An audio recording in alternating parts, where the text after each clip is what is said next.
Provérbios 14, leremos somente o verso 1.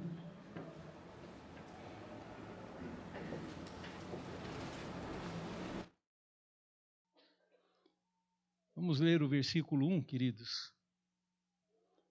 A palavra de Deus diz assim: a mulher sábia edifica a sua casa, mas a insensata, com as próprias mãos, a derriba.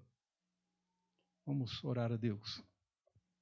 Senhor, pedimos a iluminação do Teu Santo Espírito sobre nós, que sejamos, ó Pai, iluminados, enquanto caminhamos, Senhor Deus, dentro da Tua Palavra e buscamos sabedoria e entendimento para as nossas próprias vidas.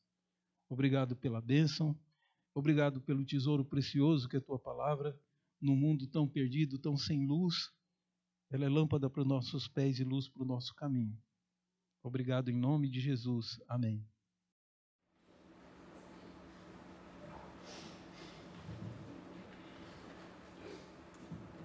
Amados, estamos encerrando hoje o mês da família.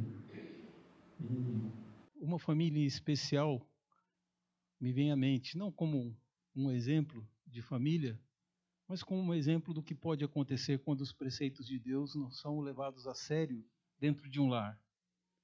A Bíblia nos conta a respeito de um filho de Davi, muito bonito, um homem. A Bíblia diz que era um homem de aparência muito bela, que chamava atenção. Esse rapaz, por alguma razão, não se conformava meramente em ser um príncipe, de ser um filho do rei, mas ele, por razões do seu próprio coração, abrigou, de alguma forma, não sei como, mas o inimigo, ou o exército inimigo, tem acesso à nossa alma para sussurrar algumas coisas. E a tolice é quando a gente acredita nas mentiras dele. E certamente foi dito a esse rapaz que ele era grande demais para ser meramente um dos irmãos, um dos filhos de Davi. Então, tensionando se tornar rei em Israel, ele usa de meios escusos para isso. Ele fica observando enquanto Davi julga os povos, porque naquela época o rei era o juiz das causas mais graves. Então, se alguém não conseguia ter satisfeito, ou não, os tribunais regulares, eles eram impotentes para resolver certas questões, eram levadas para o rei. E então pessoas vinham de longe pleitear sua causa diante do rei, para que o rei desse a sentença final. E Davi, com muita sabedoria, claro, e com muita justiça, ia dando a ganho de causa aquele que tinha direito.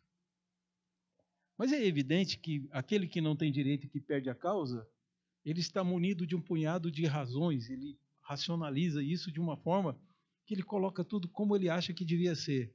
E é nesse sentido que esse homem procurava os derrotados na causa. Absalão procurava os súditos de Davi que se julgavam injustiçados e dizia: que absurdo, se eu fosse rei, você teria ganho essa causa. E esse filho de Davi, de dentro da sua própria casa, começou a dividir o reino. E as pessoas começaram a ver que aquele homem já tinha ao seu lado sua beleza. Certamente seu pai já estava bem mais idoso. Davi também, a Bíblia diz que era um rapaz bonito, mas ele agora já era um homem velho. Então Absalão começa a seduzir o reino para pensar nele como rei. E aí o lar ficou dividido. Até o dia em que Absalão junta um exército e caminha para tomar o trono de Davi. Davi é avisado que vai haver uma batalha, e Davi, para evitar que o sangue do povo se derrame, com muita humildade, ele entrega o trono. Antes mesmo de Absalão chegar com o exército, Davi sai dali e vai deixando que o exército inimigo invada. Alguns generais querem acompanhar Davi, querem confrontar, diz: eu irei contigo, vou levar tantos soldados para que você não sofra risco. E Davi diz: não, fica aí e sirva o meu filho. E deixou que Absalão se tornasse rei, e Davi vai para o deserto da Judéia e se esconde numa caverna. E durante a sua escassez, durante o período em que ele estava sem comida, sem as roupas reais, sem toda a corte e todo o conforto do palácio, está com fome mesmo. Davi escreve um dos salmos mais lindos que a Bíblia tem, mais alegres que a Bíblia tem. que é o Salmo 63. Depois você leia lá o que Davi escreve dentro da caverna. E ele procura sua alegria no Senhor, mesmo sem palácio, tendo o seu filho lhe traindo e o seu filho tomando aquilo que era de Davi, que foi dado por Deus. Agora o rei em Jerusalém, se é que podemos chamar aquela cidade já com esse nome. Temos governando e sentado no trono um filho de Davi, que criou uma sedição, uma revolta, ele mesmo criou. E com o apoio dele, muitos tiraram Davi do trono e Davi foi parar numa caverna. Mas sabe o que é curioso nisso, queridos? É quando nós não estamos nem um pouco interessados. Isso acontece conosco e aconteceu com alguns anjos. Não estamos nem um pouco interessados no lugar que Deus tem para nós, a função que Ele quer que nós exerçamos. Nós não ligamos para os valores de Deus, simplesmente estabelecemos nossos próprios valores como se fôssemos Deus. Aquilo que nós julgamos importante. Um homem que caminha com essa mente pode achar, por alguma razão, que o prefeito da cidade tem muito mais valor do que um gari que varre a sua rua. Essa não é a escala de valores de Deus. Podem ter absoluta certeza que não é assim que Deus trata. Que o presidente da República tem mais importância. Se ele chegar por aqui, é possível que alguém até peça para que eu dê a palavra para ele dirigir alguma palavra aos irmãos. Porém, não é assim que acontece. No meio do povo de Deus, nós não podemos ter esses valores. Quero lembrar os irmãos que, empolgado com a boa vitória e com o bom reinado que fazia, um dos descendentes de Davi, chamado Urias, esse rei, também que tinha o nome de Azarias, né? Ele parte para que oferecer dentro do templo e fazer prestar serviços a Deus que só os sacerdotes podiam fazer. E é interessante que quando ele entra lá, o sacerdote diz: saia daqui, você não tem autorização para estar aqui. Talvez o que ele tenha dito, falou: eu sou o rei, eu entro onde eu quero. E ele não observou, porque essa doença não é indolor, mas na testa dele começou a brotar lepra. E a lepra começou a se espalhar. Os sacerdotes, por amor ao rei, para salvar o rei, carregaram o rei e o puseram do lado de fora do templo para salvar a vida. E esse rei, o rei Uzias, passa a ficar todo o resto do seu reinado fora do arraial, porque um homem leproso não podia conviver em comunidade, ele podia contaminar pessoas, e daí ele perde o trono. É aí que o profeta Isaías tem uma visão, capítulo 6, quando o Senhor está sentado no alto e sublime trono e as abas das suas vestes enchem o templo. Essa visão de Isaías 6 é uma forma de Deus mostrar para Isaías: eu estou no comando, eu sou o rei. Então é evidente que nós, não tendo noção que há um plano muito perfeito estabelecido por Deus, e que se nós intentarmos contra esses planos, estaremos, na verdade, cumprindo alguns decretos de Deus, mas trazemos juízo para a nossa própria vida. Os irmãos não tenham a menor dúvida de que Absalão tinha sua importância para o seu pai e para o seu Deus. Mas ele destrói tudo quando ele arvora de tomar a liderança, de ter a glória que o seu pai tinha, quando esse não era o lugar que Deus tinha preparado. Se você vê no capítulo não, porque só tem um capítulo, no livro de Judas, há uma menção que ele está dizendo assim, que nós devemos ser humildes, nos sujeitar às doutrinas de Deus e tudo. E o escritor da Epístola aos Judas, de Judas, a igreja, diz o seguinte, com uma frase muito simples: porque se Deus não poupou anjos que não respeitaram os seus limites, os anjos não se contentaram com o papel que Deus havia lhe dado e, por isso, abandonaram seu domicílio. Olha só, abandonaram sua casa. O lugar seguro que Deus lhes havia dado foi abandonado porque eles queriam outro maior. Então, lá na Epístola de Judas, há a advertência que se Deus não poupou anjo, como que Ele vai poupar nós, se não cumprirmos a nossa parte? Então, queridos, para a preservação da família, é bom que a gente lembre aqui alguns preceitos bíblicos e também que a gente dê o devido valor aqueles que têm valor, mas o valor devido. O que é que esse texto nos mostra? Os irmãos terem ideia, 781 vezes a palavra mulher aparece no Antigo Testamento, para mostrar a importância dela. Essa é uma das 781 vezes em que a palavra mulher ocorre. E no livro de Provérbios ela tem um lugar de proeminência. Aliás, ela tem praticamente um capítulo inteiro dedicado a ela. Mas por que isso? Porque esse livro de Provérbios foi um livro de sabedoria. Tanto da sabedoria que Deus manifesta através do povo, com provérbios populares, quanto aquela sabedoria que os sábios escrevem. E boa parte desses provérbios foram escritos por Salomão. E ele juntou muito mais do que esse. Aqui nós temos uma seleção que Salomão fez, uma compilação, mas na realidade ele escreveu muito mais provérbios que esse. Está escrito, inclusive, que ele teria escrito um número imenso de provérbios e que não estão aqui. Mas os provérbios, eles têm a utilidade de trazer a sabedoria das ruas, a sabedoria que se expressa, que Deus expressa através de provérbios do povo, mas a sabedoria que ele expressa através dos seus autores inspirados. E aqui, como eu disse, o valor da mulher é realmente levantado. Mas o valor devido. O que eu quero dizer com isso? Não é o valor que o mundo dá. Não são as coisas que o mundo diz sobre a mulher que são verdadeiras. Porque, na verdade, estamos no meio de um jogo. Estão jogando com nossas vidas e com nossas mentes. Nós precisamos ter discernimento e continuar sábios. Essa que é a ideia do livro. Eu quero fazer uma narrativa. Os irmãos viram hoje cedo, como foi muito bem apresentado pelo pastor Alexandre Idas, da forma como era tratado o filho dentro de uma casa, quando ele mencionou a respeito do pater potestas, que era o costume, tanto grego quanto romano, isso vinha do próprio lar, em que o homem tinha tanto poder sobre seus filhos, por ser o patriarca da casa, que ele poderia até mandá-lo embora, divorciar-se, fazer o seu filho divorciar da esposa, fazer o seu filho casar.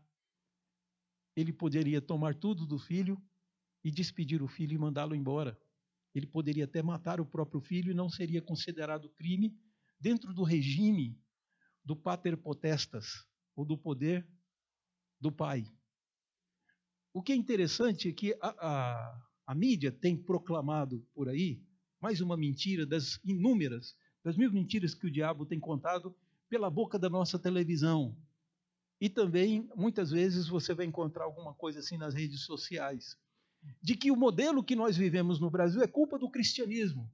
Seria, em última análise, culpa de Jesus e culpa do patriarcado judaico-cristão, que o que nós vivemos hoje no Brasil, em que a mulher é oprimida, que a mulher é espancada, é tudo culpa desse poder patriarcal antiquado que se tem vivido. O que eu quero dizer aos irmãos, para mostrar que isso é uma grande mentira, é porque não foi o cristianismo que criou o patriarcado.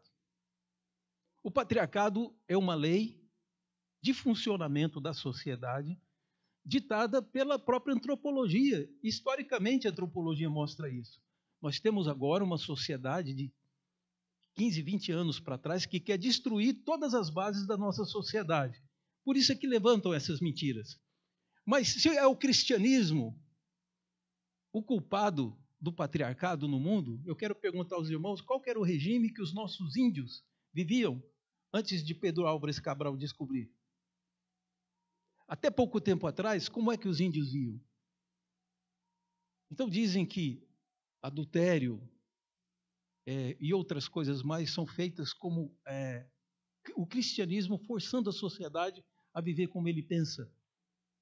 E talvez o que o cristianismo esteja fazendo é abrir os olhos, porque os índios puniam o adultério, o espancamento até a morte, no tempo que eles não conheciam nem um jesuíta, nem tinham ouvido falar de cristianismo. As tribos eram governadas pelos seus chefes, e o chefe de família geralmente era o chefe da tribo, como acontecia lá no Antigo Testamento, nas tribos de Jacó. Acontecia no mundo inteiro, entre os incas. Isso acontece no Japão, onde o cristianismo não é bem-vindo. Há muitos cristãos hoje no Japão, mas o cristianismo não estabeleceu as leis da sociedade. Segundo o que consta, a cultura conta para nós, e a gente não sabe até que ponto. Sabe por que as mulheres japonesas têm as saias tão justas? Já viram? O vestido, a saia, é bem justinho e aperta nos joelhos. Sabem por quê? Dizem que é para impedir que a mulher, com a sua rapidez, o seu dinamismo, ela ultrapasse o marido numa caminhada. Então, como eles caminhavam grandes distâncias, a mulher só movia seus pés do joelho para baixo. Isso dava desvantagem a ela, e por mais rápido que ela andasse, ela ficava atrás do seu marido e ele sempre na frente. Foi o cristianismo que estabeleceu isso, querido? Não. Distorções do patriarcado e acertos do patriarcado já existiam em toda a sociedade, porque todos fomos criados de um só, de Adão. Mas com a ideia de que não, nós somos fruto do acaso e que você não passa de uma ameba desenvolvida, esse tipo de pensamento começou a destruir as bases muito antigamente. E eu, quando era criança, era de realmente uma geração em que a mulher era massacrada. E os homens, arvorando a sua superioridade, mesmo sendo cristãos, e o cristianismo barrou um pouco isso, mas os homens fazendo isso, os homens podiam fazer tudo, a mulher não podia fazer nada. E podendo fazer tudo, os homens então aprenderam a fumar, beber, eles iam em prostíbulos, eles jogavam baralho e perdiam grandes fortunas, mas eles eram homens, podiam. As mulheres ficavam dentro das suas casas. Já era uma jogada do inimigo. Porque eu, como tantos outros brasileiros, fui criado pela minha mãe e pela minha avó. Quem é que estava junto do homem? A mulher. Com a sua liderança, ela passou a fazer papel de homem e ensinar moral para os seus filhos, ensinar coisas corretas. Logo, é claro que a mãe ganhou uma projeção. Mas dentro dessa estratégia do inimigo, nós passamos até a outra geração que veio, é uma geração feminizada. Uma geração que o homem está mais preocupado em tirar a sobrancelha do que estudar numa faculdade para poder ganhar mais e cuidar bem da sua família. Nós temos uma sociedade feminina. Os homens são uma liderança fraca, fazem o que os filhos e que as mulheres querem, porque a visão masculina dele foi enfraquecida pelo péssimo patriarcado que os homens fizeram na década de 40, 50, 60, que fizeram durante toda a história. Mas porque não está funcionando bem, não significa que temos autorização de Deus de inverter as coisas. Por isso, o livro de Provérbios está preocupado com a mulher, porque sabe o papel central que ela tem. Ela é muito importante. E então, o capítulo 14 de Provérbios começa falando da mulher sábia. E aqui ele não está preocupado que se a mulher vai ter a valorização que deve, que a mulher vai ter a projeção que deve, que a mulher vai entrar para a história como aquela que revertou e consertou tudo. Não está dizendo nada disso. Está falando da mulher ser sábia, ser inteligente. Como disse alguém que eu ouvi recentemente, disse a seguinte frase: o que você quer? Você prefere ter razão ou ser feliz? O que nós estamos tratando aqui, queridos, na verdade não é dar razão para ninguém. É uma constatação que o livro de Provérbios está fazendo. Assim como um homem que ame sua família e que seja inteligente, temente a Deus, tem feito falta na nossa sociedade. Um homem que impunha dentro do seu papel e que cumpra seus deveres, especialmente cumpra seus deveres. Não, a nossa sociedade ensina você a reivindicar direitos. E aí, por isso, nós temos uma sociedade tão distorcida. Por isso, eu queria que você observasse bem que a palavra fala a respeito de dois tipos de mulheres. Uma que é sábia e a outra que é insensata. É só isso. Qual que é o resultado? Bom, a sábia edifica, constrói a sua própria casa. É interessante que nesse versículo fala de construir casa e derrubar casa. E o homem nem é citado para mostrar o quanto o autor sagrado e o Espírito Santo está mostrando pelas Escrituras a importância que a mulher tem dentro do lar. Isso é reconhecido em vários textos aqui. Mas aqui o que é demonstrado é que há um tipo de mulher que é insensata e outra é sábia. Para quê? Como o Salmo 1 fala para o homem do sexo masculino, a palavra que está lá não é homem de forma genérica, que diz lá que feliz é o homem, esse homem é homem do sexo masculino. Como em Provérbios 1 está dizendo que aquele que anda nos caminhos de Deus, que tem prazer na lei de Deus, em cumpri-la, em vivê-la, em recitá-la o dia inteiro, esse é o homem que será feliz. Aqui também, da mesma forma, está dizendo, mulher, você é importante, você é fundamental dentro de uma casa. O autor de Provérbios, mesmo numa sociedade machista, está reconhecendo a proeminência do papel da mulher, mas dentro do papel. E aí ele diz, se você for sábia, sua casa será construída pelas suas mãos. Mas se você for insensata, você vai derrubar tudo que foi construído. Então, partindo desse princípio, onde a mulher pode descobrir se é sábia ou não, onde ela pode encontrar sabedoria, não só a mulher, mas qualquer ser humano. O livro de Provérbios nos diz que o temor do Senhor é o princípio de sabedoria. Também está nos Salmos esse texto, que eu nem vou citar aqui, porque nos interessa caminhar, né? E aí, esse texto está em Provérbios, está em Salmos, dizendo que o temor do Senhor é o princípio da sabedoria. Qualquer mulher que quiser ser sábia, ela tem que primeiro temer ao Senhor. Não tendo o temor de Deus, tratando Deus como um qualquer, tratando a palavra de Deus como algo que é produto de uma cultura judaico-cristã, ou tratando as Escrituras como se fosse nada, os valores das Escrituras não penetram porque eu sou uma mulher moderna. Esse é o pensamento? Então não há temor do Senhor. Porque o temor do Senhor significa eu tenho temor de fazer aquilo que Deus diz na sua palavra que não deve ser feito. Olha o versículo seguinte, por favor, queridos. O que anda na retidão, verso 2. O que anda na retidão teme ao Senhor, mas o que anda em caminhos tortuosos, esse o despreza. Não está falando de caminhos tortuosos, caminhos que o homem constrói, que vai para cá, vai para lá. E aí vem essa ideia de uma suposta liberação, que no fundo é o que já aconteceu no Éden, que Adão e Eva ouviram de Satanás dizer, Deus não quer que você seja como ele. Como assim? Se ele já nos fez, e ele nos fez a sua imagem e semelhança? Que mentira! Como se Deus tivesse medo de nós. O Deus que é Senhor de todo o universo vai ter medo de nós? Salmo 8 sim está certo, não Satanás. Salmo 8 diz, quem é o homem para que dele te lembres? O homem é tão pequeno, tão impotente diante das circunstâncias. Vocês mesmos viram aí, agora, bastaram os caminhoneiros dizer assim, nós vamos cruzar os braços e o país parou. Quantos nós fomos tomados de vários temores, e já tinha gente falando de uma mudança radical, de militares tomarem o poder, tudo em função de um Estado que não funciona porque não valoriza quem tem que valorizar. Não gasta com aquilo que devia ser gasto. Né? E para manter mordomias, os nossos impostos são altíssimos. O povo não está aguentando mais. Então, se o povo cruzar os braços, acabou o país. Acabou a liderança. Foi o povo que, por causa de 80 ou 20 centavos, eu não me lembro agora, começou com greve lá na Paulista, foi pelo Brasil inteiro, e foi esse movimento que derrubou a presidente. Então, não pense de forma alguma que o povo é só massa de manobra. O povo tem uma inteligência. E também tem um limite de suportar os pesos que se colocam no ombro. Imagina, tudo isso começou porque a cada semana o combustível estava aumentando. Quem vive de transporte disse, eu não tenho mais condição de sobreviver.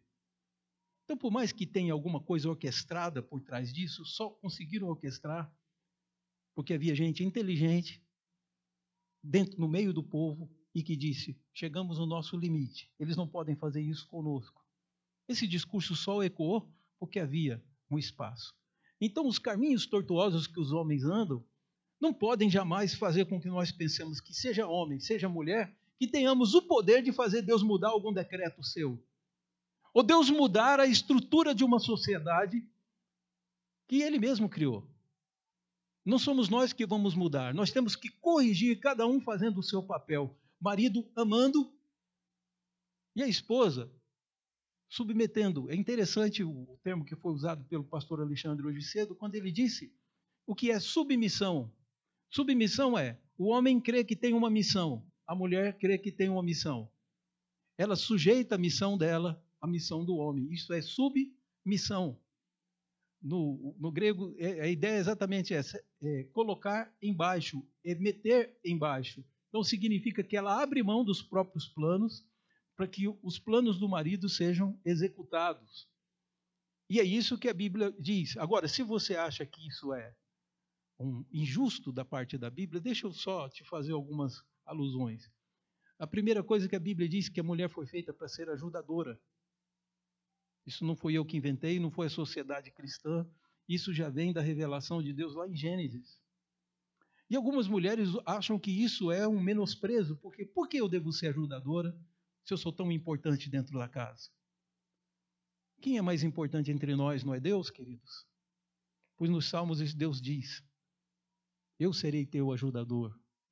Deus não tem a menor vergonha de nos ajudar. O Salmo 40 diz: esperei confiantemente no Senhor, e Ele me ouviu quando clamei por socorro, e inclinou para mim os seus ouvidos. Sabe, esse gesto de inclinar, para um hebreu, era um absurdo. Você não se inclina diante de deuses, não se inclina diante de outros reis, mas Deus se inclinou. No Salmo 23 diz que Ele prepara uma mesa para mim, unge a minha cabeça com óleo. Não é isso? Salmo 23? Quem é que prepara a mesa? Quem é que unge? É o servo. E Deus não tem o menor problema de estar na condição de nos servir. Não é porque Ele seja fraco, é que Ele precise de nós. Isso é regra da nossa sociedade. Eu só sirvo quem vai me dar algum retorno. Não, Deus serve a quem Ele ama. Esse é o exemplo que o homem tem que ter dentro da sua casa. Ele tem que servir a todos os que estão no seu lar, porque ele é o exemplo de liderança dele, é Deus. Deus é o padrão. Amados, sejais imitadores de Deus, diz Paulo aos Efésios.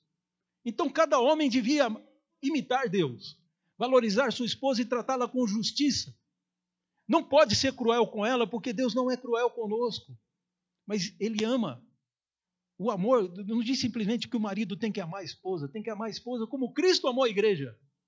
O padrão já está estabelecido. Jesus é o meu modelo e a partir de Jesus é que eu tenho que traçar a minha vida como marido e como pai. Então, é evidente que o temor do Senhor é o princípio de sabedoria. O homem se submetendo por temor e a mulher também. Porque a mulher que se submete, ela edifica sua casa. Pode ser que o marido seja um cabeça de vento. Pode ser. A Bíblia não diz que a mulher tem que ser submissa condicionalmente, só aos bons maridos. Se o seu marido for bom com você, seja submissa. Não. Se ele for bom, é muito melhor. Mas se ele não for, lembra, mulher, você vai receber a recompensa da mão de Jesus. Nós na terra nunca poderemos fazer um reconhecimento devido. Eu pergunto aos irmãos, a minha avó já morreu. Como que eu posso retribuir a minha avó por tudo que ela fez por mim?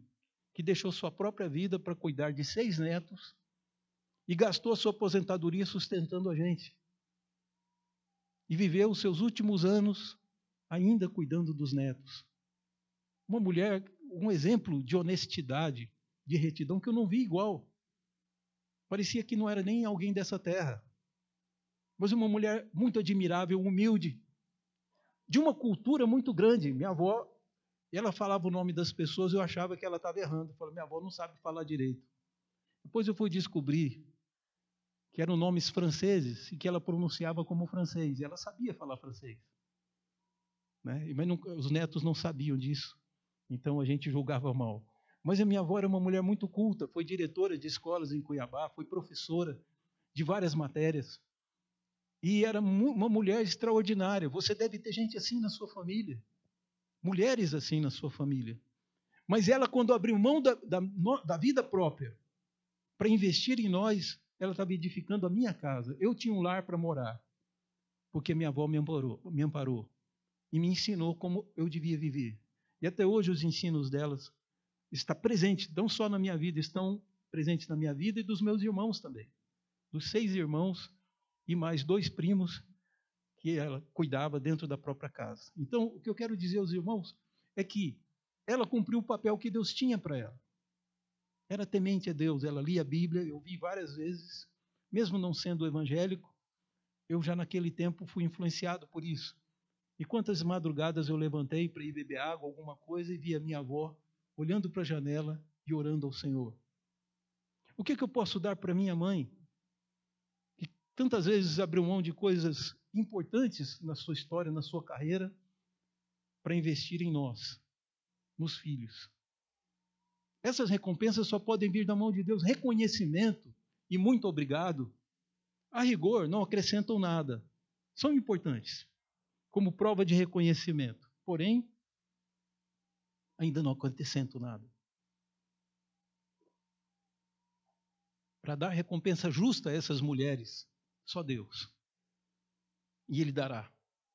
Então, as mulheres da nossa história, das outras gerações, mulheres que abriram mão de exercer esse poder para se estabelecer como autoridade na casa, para mandar no marido, para mandar porque ela era tão importante que ela podia chantagear assim.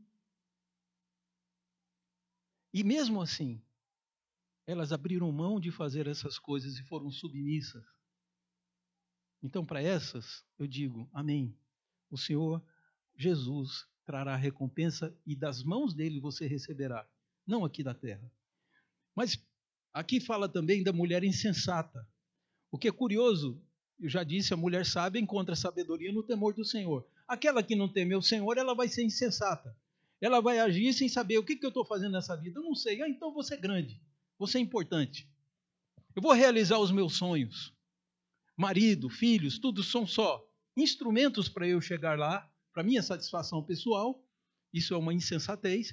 E a outra questão é, maridos e filhos eu posso dispensar para poder assumir.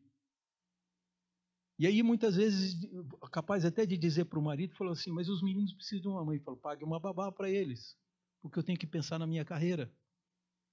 A mulher do século XXI é capaz de fazer isso. Então, nada contra que ela tenha uma carreira, que ela estude, até pelo contrário, isso tudo é benéfico e deve ser buscado. Porém, há como conciliar isso. Como eu disse numa outra preleção aqui para os irmãos, no Canadá, onde a minha filha está morando com o meu genro lá, o governo paga salário para as mulheres que querem ficar em casa com os filhos. Então, eles incentivam que as mães cuidem dos seus filhos e bancam por isso. No Brasil, o incentivo é o contrário, que elas abandonem os lares, que elas despesem na creche. Teve até uma deputada de esquerda, que a esquerda domina a mente e os intelectuais brasileiros, infelizmente. Mas o que ela disse foi um absurdo. Ela disse que, no fundo, dentro dessa discussão, a gente que está defendendo que as mães matem seus filhos, homens, para que a gente tenha uma supremacia, uma maioria de mulheres na Terra. E extinguir o homem da Terra. Você tem ideia? Mas no meio desse mundo de ideias aí, ainda tem gente que defende o ponto de vista bíblico, mas também há um ponto de vista ao contrário. Que defende que, no fundo, o Estado, foi dito com essas palavras, o dono de uma criança não é o seu lar, mas é o Estado. Então o Estado tem como confiscar. Vamos fazer escolas de dupla jornada. Vamos dominar e ensinar para essas crianças tudo que tem errado, tudo contra o cristianismo, e demolir as bases que fizeram a nossa sociedade até o dia de hoje. Só que a sociedade proposta por eles não funciona. Ela está falida e não funcionou em lugar nenhum no mundo. Se você olhar com cuidado na história, há verdadeiros idólatras do marxismo, mas o marxismo nunca foi aplicado de forma que gerasse progresso em algum país. Tudo que tinha na Rússia era muito, como eu diria a vocês, propaganda. Então a esquerda domina, e agora ela está dominando a partir das mulheres. A mulher está sendo instrumentalizada, por quê? Pela força que ela tem no lar, a que ela tire do poder o marido. Se você está achando que eu estou inventando, eu assisti 2 versões.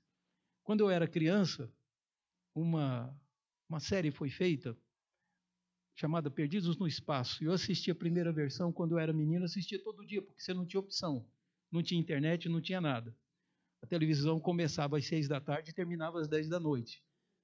Então, esse período da televisão, o brasileiro estava sentado e eu, como menino não evangélico, meus irmãos, todos nós assistimos a primeira versão de Perdidos no Espaço. Era uma família tão bonitinha, sabe? A filha chegava para a mãe e falava, por favor, mãe, você quer que eu te ajude? Sabe? Tudo tão delicado. A mulher submissa ao marido era família, típica família cristã. Né? E eles no espaço, em jornadas no espaço, mas todo mundo obedecia o pai. O pai era amoroso com o filho, com a esposa, com todo mundo, todos eles educados. Agora a Netflix relançou o Perdidos no Espaço. O pai é tratado como um verdadeiro idiota. A mãe manda em tudo, os filhos só obedecem à mãe. E ela coordena e dirige todas as coisas. Você acha que isso não é de propósito? Assista um filme que é da década de 90, mas que já fazia parte dessa propaganda antimachista. Não vou falar antimachista não, porque o antimachismo eu também sou. Anti-homem. Contra o homem. Se você assistir, alguns aqui devem ter assistido, um desenho que foi feito chamado Valente, em que uma princesa de cabelos ruivos, né, cavalga pelo campo, atira flechas e tudo mais, etc. Ela tem um comportamento até que alguns diriam, na era medieval, chamariam de masculino. Então ela fazia tudo isso. Aí assista e veja os candidatos que colocam como noivo para ela, para serem príncipes para casarem. Um bando de idiotas ridículos. O pai dela, a mãe dela não, é inteligente e sábia e conduz tudo. O pai dela é um rei gorducho que não sabe nada e que o reino dele depende da mulher. Então é por isso que ela está se recusando a casar. Isso faz parte de uma propaganda. Uma das cantoras mais famosas no mundo hoje, né? O show dela está sempre lotado e tudo mais, é uma americana chamada Katy Perry. A Katy Perry tem um clipe dela em que ela escapa do hospital, ela se vê como criança, ela escapa de um hospital, consegue salvar a sua vida, e quando ela está no jardim, chega um príncipe bonito, montado num cavalo branco, desce do cavalo e estende a mão para levá-la a salvo. Ela dá um murro na cara do príncipe, o príncipe cai de costas e ela sai, monta no cavalo e vai embora sozinha. Isso, queridos, não tenho dúvida, é uma coisa ridícula. Estão ridicularizando a figura masculina. Por quê? Porque o inimigo quer destruir. Satanás foi conversar com quem quando queria que a gente caísse? Então, nós todos morremos hoje. Eu e você somos mortais por culpa dessa estratégia inteligente de Satanás, que vai conversar com a mulher, não com o homem. E Paulo diz que ele isenta a mulher de culpa, dizendo, porque a mulher foi enganada, o homem não foi enganado. Adão comeu consciente, mas a mulher foi enganada. É isso que ele diz. Paulo diz a Timóteo, pode ler lá na epístola a Timóteo, que ele diz que é essa a razão porque ele não queria que nenhuma mulher ocupasse cargo de pastor na igreja. Disser a última palavra em termos de doutrina. Por quê? Porque ele diz que a figura é masculina e ela vai ser bombardeada pelo inimigo. Então, na realidade, ele diz, eu não permito que mulher exerça cargo de homem. E ele diz, porque a mulher sendo enganada caiu em transgressão, o homem não foi enganado, caiu consciente. Por isso nós morremos hoje. Porque Satanás vai falar no ouvido da mulher e dizer, Deus não quer que você seja como ele. Bom, você acha que realmente nós podemos concorrer com Deus? Vai em frente. Veja essa sociedade belíssima que nós estamos criando, em que bancos financiam supostas artes pedófilas, em que há uma grande igreja que os homens não casam, que a grande santa dessa igreja é uma mulher, mas os seus sacerdotes são conhecidos pela pedofilia e pela prostituição, muito mais do que pelo conhecimento da Bíblia. Esse é o cristianismo que foi moldado segundo o inimigo. A sociedade que está sendo moldada. Então, a mulher insensata, com as próprias mãos, não é com mãos de outros. Não é Satanás que vem destruir o seu lar. Ele vai usar você. Por quê? Porque não tem temor do Senhor, não se sujeita àquilo que Deus estabelece. E eu quero dizer para os irmãos que não há em nenhum lugar da Bíblia, isso foi dito hoje cedo, eu estou repetindo à noite, que diga que o papel do homem é melhor do que o da mulher. Como eu disse, Deus disse, eu serei teu ajudador. E tem mais, Jesus, como servo, lavou os pés dos discípulos e beijou os pés. O servo lava os pés, beijar os pés só quem ama. Quem faz isso é pai, é mãe, não é assim? A gente lava os pés, acha tão bonitinho. Eu acho que o pé de Pedro, o pé de Tiago, de João, não eram bonitinhos igual o pé dos meus filhos eram. Mas eu não tinha o menor problema de beijar os pés do meu filho. Jesus beijou por amor. Ele é o exemplo, ele é o modelo. E o que nós devemos fazer não é demolir os alicerces da sociedade anterior, é consertar as peças. O que nós estamos querendo, na verdade, é colocar o radiador no lugar do motor, tira o motor e põe lá no porta-mala. Nós estamos invertendo tudo e querendo que o carro funcione. Não vai funcionar. Deus criou a família, Deus criou o ser humano, as regras são dele. E quando ele diz para submeter, queridos, para a mulher servir, amadas, sejam sábias. Olhem para Jesus e descubram certos tesouros que a mulher moderna não consegue ver. Sabe o que Jesus diz? Maior é o que serve. Deus deu um papel de honra para a mulher. Por isso a mulher que é sábia, que é sensata, que teme ao Senhor, ela consegue construir sua casa, mas é insensata com as próprias mãos a derruba. Eu queria, para a gente poder encerrar, ler um último versículo. O que está aí, lá no final de Provérbios. Provérbios capítulo 31.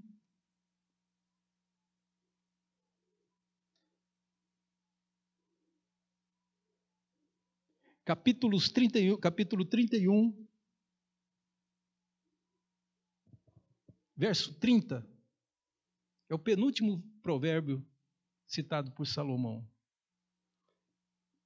Eu vou pedir que a igreja inteira leia comigo. Capítulo 31, verso 30. Diz a palavra de Deus assim, leiamos todos juntos. Enganosa é a graça e vã a formosura, mas a mulher que teme ao Senhor, essa será louvada. Amém. Dentro desse paralelismo, ele diz que é enganoso o charme, né, o encanto, e também a própria beleza em si. Elas são enganosas. Isso não quer dizer muita coisa.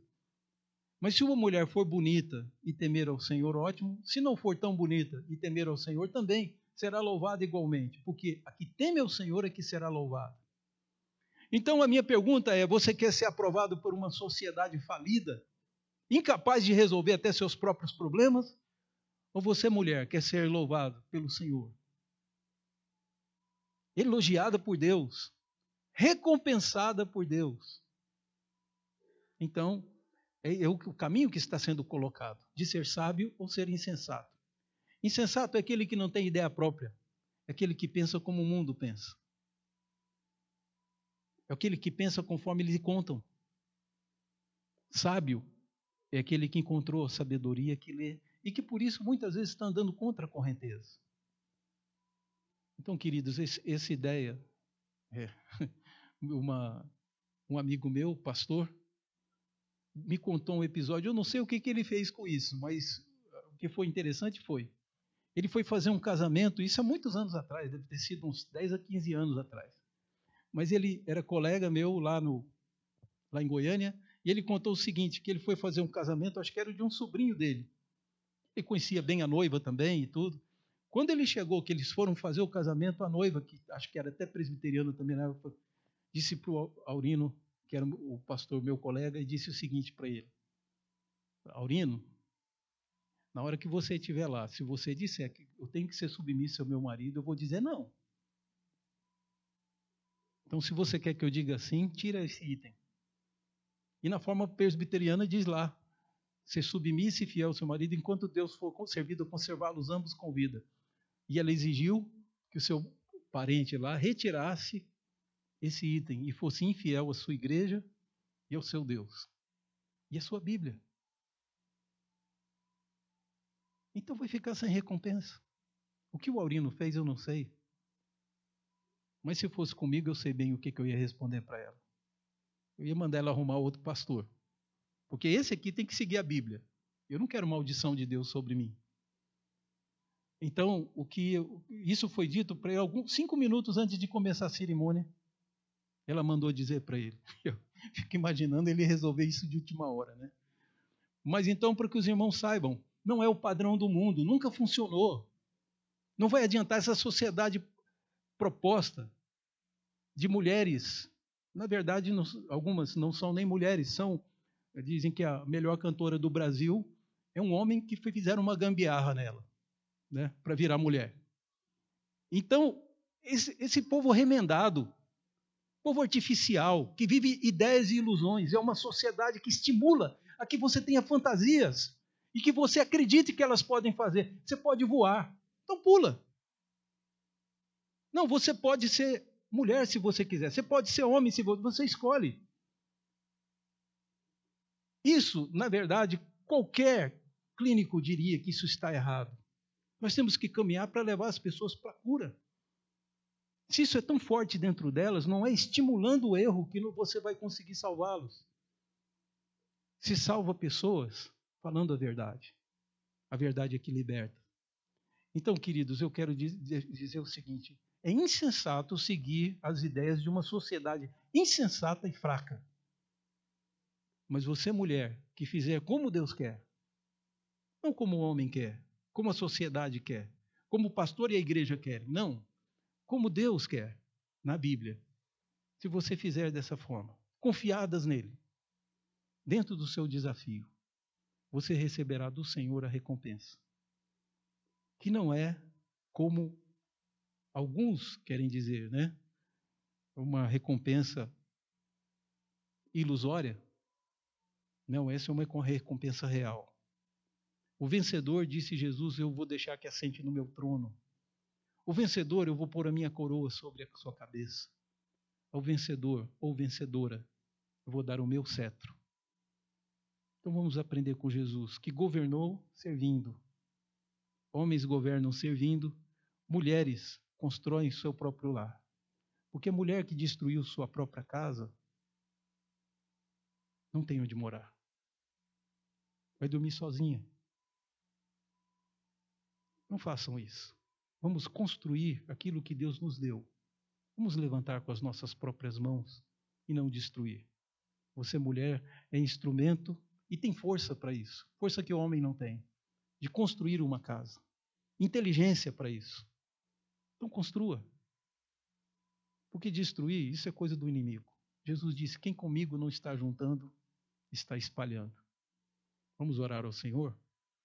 Convido a igreja que fique de pé.